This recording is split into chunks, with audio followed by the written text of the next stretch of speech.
લેશે.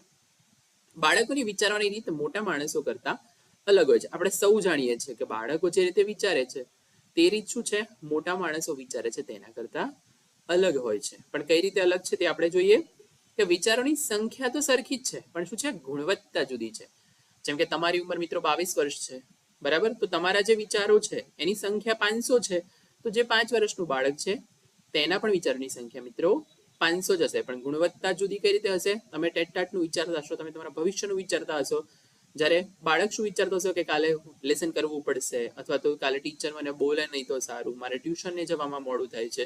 તો શું છે, અહીંયા ગુણવત્તા જુદી છે. એટલે ઘણીવાર એમસીક્યુમાં પૂછાઈ શકે છે કે પ્યાજેના મતે શું છે, તો જે લોકો છે એના વિચારોની સંખ્યા સરખી છે, પછી કોઈ પણ ઉંમરના છે.